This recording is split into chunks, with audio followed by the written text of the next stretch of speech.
After months of preparation and diplomatic wrangling, the US President Biden met his Russian counterpart Vladimir Putin in Geneva.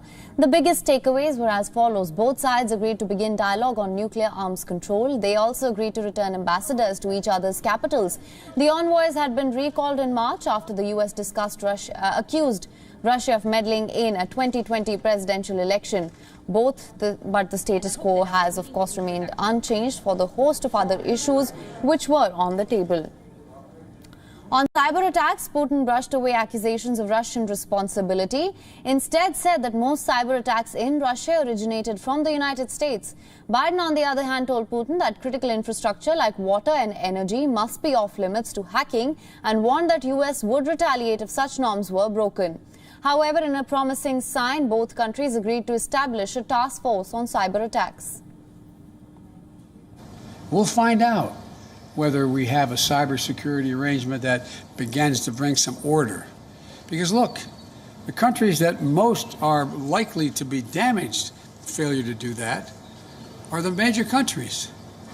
For example, when I talked about the pipeline that cyber hit for $5 million, that ransomware hit in the United States, I looked at him and I said, well, how would you feel if ransomware took on the pipelines from your oil fields? He said it would matter. This is not about just our self-interest. We face the similar threats when it comes to one of the key Russian regions and its healthcare system. And we see where these cyber attacks are launched from. We see that these attacks are coordinated from the United States territory. I don't think that the United States authorities are interested in such kind of manipulations. We need to get rid of all kinds of insinuations and innuendo, and we should launch the expert work for the benefit of the United States and the Russian Federation. Jailed Kremlin critic Alexei Navalny also came up in discussions. President Biden said that he warned Putin of devastating consequences if Navalny died in prison. Putin, however, dismissed US concerns, saying that Navalny ignored the law and he knew that he would be detained when he returned. And so the forum, I pointed out to him that that's why we're going to raise our concerns about cases like Alexei Navalny. I made it clear to President Putin that we'll continue to raise issues of fundamental human rights, because that's what we are. That's who we are. The idea is we hold these truths self-evident, that all men and women, we haven't lived up to it completely, but we've always widened the arc of commitment and included more and more people. He ignored the requirement of the law, and he knew full well that he is wanted. Nevertheless, he came back to Russia and he deliberately wanted to be arrested. So he did what he wanted to do. Now, as they had warned before the summit, no major breakthroughs occurred, but both leaders acknowledged that the meeting had been constructive.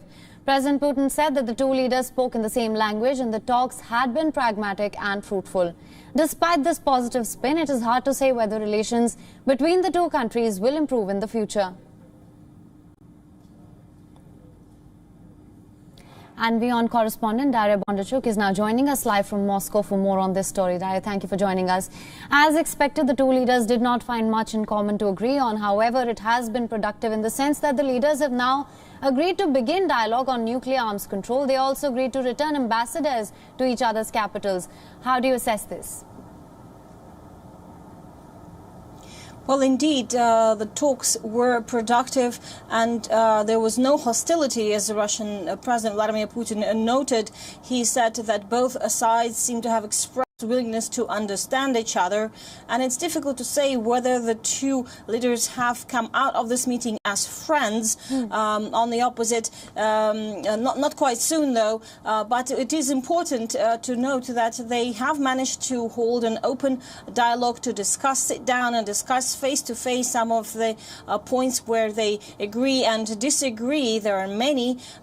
They have discussed their major divides on the issues of elections election meddling, of cyber attacks, of the opposition, the way that Russia has addressed its domestic opposition, and has pressed the jailed leader Alexei Navalny. At the same time, they have agreed on some important issues of international, on the international sphere, which are important for many countries, that guarantee global strategic stability. They have agreed to start dialogue on global security. They have agreed to start negotiations on cyber security.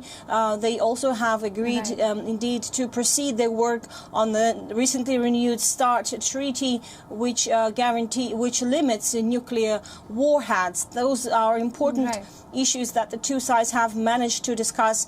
And though there have been little detail on other issues like regional conflicts like Ukraine, it was discussed briefly, Russian President Vladimir Putin said, and the issue of NATO's accession for NATO incorporating Ukraine as its member, very sensitive topic for Russia, has been just briefly discussed, and Putin didn't say any more detail on that. But they did discuss Ukraine generally, which is a good sign. So this is seen as a good opportunity to start at least rebuilding a dialogue with the ambassadors of both countries returning to their posts in Washington and Moscow is also an important development, and we could see and hope for the restoration of a diplomatic dialogue, diplomatic exchange on to the level that it hopefully used to be. So that could indicate another step in de-escalation of tensions in relations between the two countries.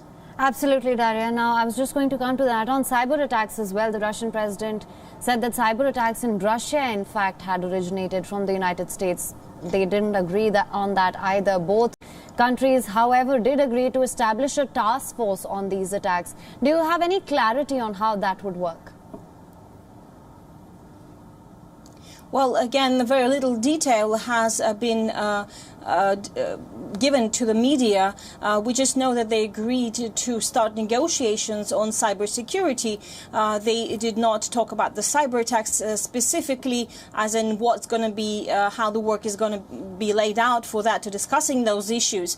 But previously, in the build up to the summit, on the eve of the summit, the Russian president did say that Russia would be open to an idea of a prisoner exchange, including, apart from the two U.S. citizens jailed in Russia, that would include also cyber criminals. And Russia would said that Russia would consider sending cyber criminals wanted in the U.S. To Washington if Washington indeed replied in the same way and sent hackers that are wanted in Russia to Moscow. So that is also an indication of a possible positive development in this area. All right, Daria, thank you so much for joining us with all those details.